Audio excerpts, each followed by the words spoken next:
북한 보위부에서 보위원들이 엄청 많이 나왔어요. 그래서 중국에만 한 그때 제가 기억하기로는 버스 2대 정도가 대사관에 들어갔는데 그 안에 꽉 차 있었거든요.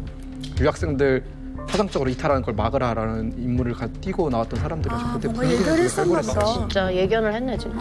그 상황에 파티를 했으니 그때 안 그러니까 걸렸어요? 파티한 거 안 걸렸어요? 사실 그게 걸렸어요. 어머 어떡해.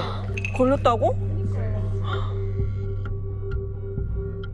저희도 어떻게 걸리는지는 몰라요. 와. 근데 북경에서 유학을 하다가 한국으로 온 후배가 한 명 있어요. 그 친구를 통해서 얘기를 들었었는데 이제 우리가 그런 독서회 활동을 한 1년 정도 가까이 했잖아요. 근데 후반으로 갈수록 언론에 이제 굉장히 많이 노출이 되고 또 뭐 여기저기 투소를 보내고 막 이러다 보니까 꼬리가 밟혔던 것 같더라고요. 그래서 보위부에서도 이거 주시하고 있었고 뭔가 움직임이 수상한데 이제 그 김정일이 죽었는데 갑자기 유학생들 몇 명이 파티를 했다더라라는 정보가 들어가니까 아이고. 엄청 그때부터 뒤지기 시작한 거예요. 아. 그러면 준혁 씨가 그 당시에 비밀 독서의 주동자였는데 네. 더 위험했겠네요? 일단은 1월 말쯤에 북경 바로 옆에 있는 티엔진에서 대학교를 다니고 있던 친구가 먼저 불려 들어갔어요. 어떻게 근데 그 친구는 이제 보위부가 갑작스럽게 기숙사를 들어와서 우리 뭐 가방 검열이라고 그런 걸 하거든요. 가방 검열을 했는데 하필이면 거기서 우리가 읽던 국가론이 나와요. 근데 저희가 돌려 읽다 보니까 밑줄을 엄청 많이 그었어요. 어머 어떡해. 막 누군가는 뭐 빨간 펜으로 했고 그 책이 걸리는 바람에 이제 그 친구는 소환됐고 우리 모두 그 다음부터는 엄청 긴장을 했죠. 이거 소환되는 이유를 얘기 안 해주고 들어갔거든요. 그냥 갑작스럽게 들어가다 보니까 우리 입장에서는 무슨 일이지 뭐 이러면서 정말 5만 가지 생각을 다 하게 되는 거예요. 그러다가 한 일주일 정도 뒤에 저한테도 연락이 왔어요. 대사관에서 연락이 왔었는데 비자 연장 관련해서 너한테 좀 몇 가지 물어볼 게 있으니까 들어오래요. 심심하다. 근데 제가 한 달 전에 기숙사를 옮겼거든요. 몰래. 그러니까 원래 살던 기숙사는 대사관에 보고를 했었어요. 어디 몇 동 몇 호라고. 근데 뭔가 좀 느낌이 좀 이상해서 혼자서 몰래 옮기고 그걸 보고를 하지 않았어요. 아. 근데 아마 대사관에서 제 기숙사를 들어갔겠죠. 근데 없으니까 전화해가지고 어디냐라고 해서 기숙사인데요. 그러니까 아 그래? 이러더니 그 비자 문제 있으니까 좀 들어와 봐 이러는 거예요. 근데 제가 2주 전에 비자를 갱신을 했거든요. 아, 지금 잡아가겠다는 얘기네. 그렇죠. 그리고 대사관이 비자에 관여를 못하고 대학 당국이랑 같이 비자를 얘기하기 때문에 큰 문제가 될 게 없는데 문제가 있다고 해서 아 이거 이제 내 차례인가 보다. 와. 느낌이 왔네. 내 기숙사에 들어가 보니까 오싹하네. 아무도 없으니까 얘 어디 있나 알아보려고 이러는가 보다 해가지고 아 알았다고 들어가겠다고 해서 5시까지 들어가겠다고 하고 이제 그 자리에서 핸드폰을 부셨죠. 잘했다. 유심칩을 뽑고 부시고 이제 그 길로 탈북한 거예요? 그 길로 사진을 어떻게 챙길 상황도 없었고 그냥 옷 몇 개, 겨울이니까 패딩 몇 개, 그리고 그 뭐 읽던 책들 이렇게 해가지고 그 자리에서 바로 나왔죠. 정신이 없을 것 같아. 네. 당시 그 북경대 기숙사 근처에 다 보위부가 깔려 있는 것처럼 느낌이 드는 거예요. 그래. 그래서 커튼 이렇게 보고 있는지 없는지 다 보고 그래 막 실례. 바로 이제 정문에서 택시를 타가지고 한인천까지 쭉 바로 왔어요. 그냥 거기서 이제 제가 저 혼자 가던 그 투소 보낼 때 쓰던 PC방을 갔죠. 근데 저랑 엄청 친했거든요. 사장님한테 얘기를 했어요. 나 북한 있는 거 알지 않느냐. 나 한국 가고 싶은데 묵을 곳이 없으니까 여기 좀 있으면 안 되겠냐라고 하니까 그 알바생들이 묵는 공간이 있는데 알바들 다 내보내고 너 여기서 그냥 있을 만큼 감사하다. 라고 해서 거기서 그때부터 한 20일? 한 3주 가까이 거기서 이 아저씨가 신고하면 큰일 나는 거 아니야 또? 좀 믿을 사람이 그 사람밖에 없었어요. 그리고 3주면 진짜 막 찾아다닐 거 아니에요? 네. 라면 계속 먹고 샤워는 그 화장실에서 샤워보다 머리만 감고 막 이러면서 한 40위안밖에 없었거든요. 남은 돈이. 아 어떡해. 네, 정말 얼마 안 되는 돈인데 배는 고픈 거예요. 이제 정말 자포자기했어요. 이대로 죽으면 죽는가 보다. 그래도 난 절대로 북한은 안 돌아갈 거다라는 그렇지 생각으로 돌아가면 안 되지. 돌아다니다가 우연히 그 피자 가게를 들어갔어요. 그 한 두세 테이블 앞에 한국인처럼 보이는 사람 2명이 앉아 있는 거예요. 누가 봐도 한국인은 한국인스럽잖아요. 가서 북한에서 온 유학생인데 한국으로 가고 싶다. 근데 아무도 날 도와주지 않는다. 솔직히 인재상종으로 좀 도와줄 수 있다고 본다라고 막 생각나는 말을 다 뱉었어요. 그랬더니 그분 두 분, 한 명은 되게 웃으시고 한 명이 저 물끄러미 쳐다보시는 거예요. 근데 그분이 정말 북한 유학생이냐라고 해서 난 북한 유학생이다라고 하니까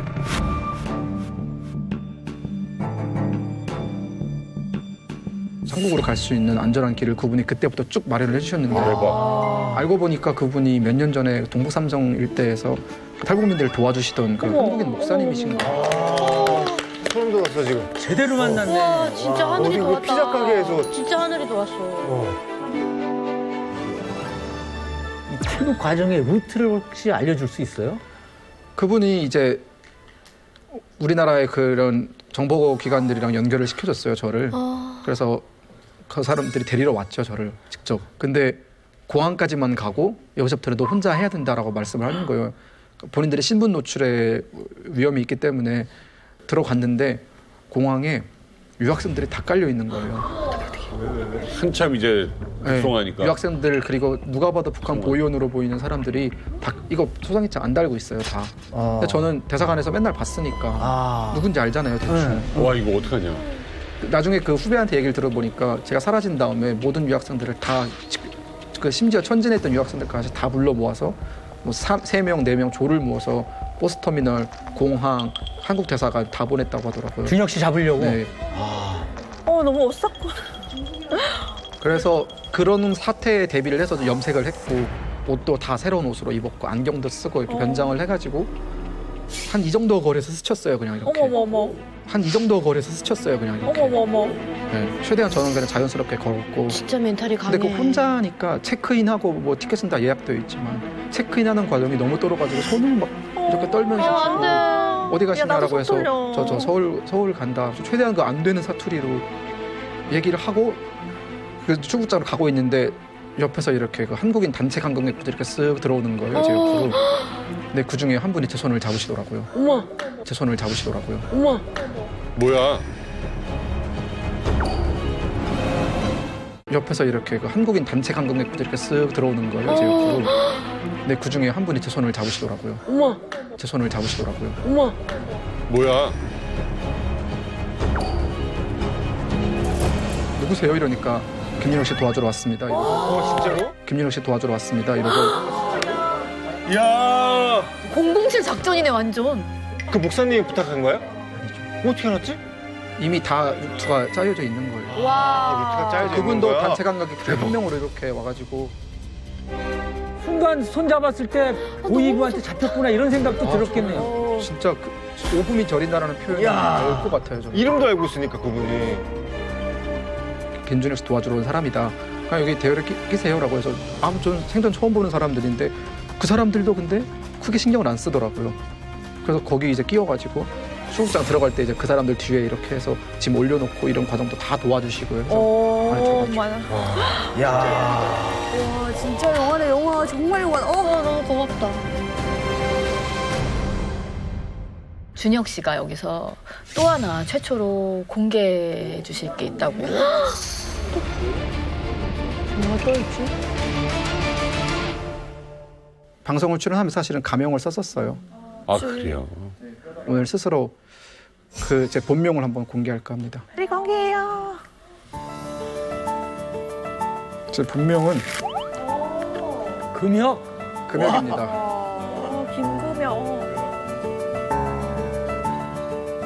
불편함이 몇 가지가 좀 예상이 되거든요. 네. 왜 공개하셨어요?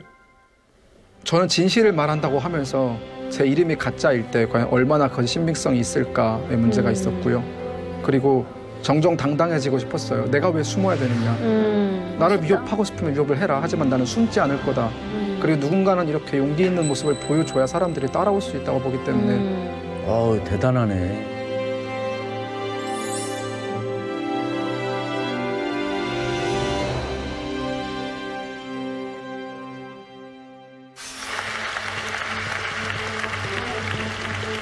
I must speak out for the people at home who had no freedom. That's why I'm here in this microphone. North Korea is not Kim Jong-un. North Korea is not nuclear. North Korea is people as like as us.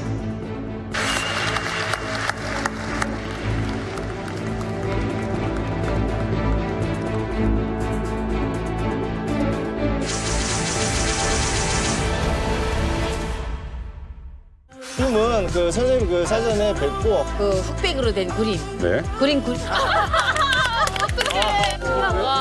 살래요. 또 살래요. 고맙습니다.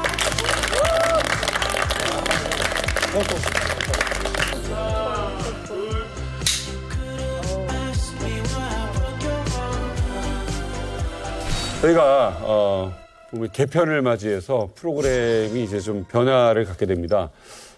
그래서 우리 박은혜 씨와 이렇게 함께한 시간들에 대한 예, 마무리를 좀 하게 돼서 진짜요? 왜? 사실 가족이죠. 네. 뭐야? 아니, 저는 처음에 만났을 때가 생각나요. 처음에 왔을 때 사실은 그냥 막연히 예쁜 분들이 많은 곳이라고 왔다가 제가 집에 와서 사람들한테 그랬거든요.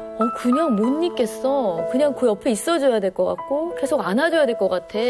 내가 계속 챙겨줘야 될 것 같아 라는 생각을 하면서 계속 지내다가 어느 순간부터 제가 기대고 싶고 제가 배울 게 더 많고 이러면서 되게 이분들을 아는 게 되게 자랑스럽더라고요. 그래서 저는 모르겠어요. 저는 제가 약간 좀 거만해지려고 할 때마다 좀 잘못 생각하고 있을 때마다 굉장히 저한테 많은 그 공부가 됐고 힘이 됐던 것 같습니다. 예, 너무 감사드려요.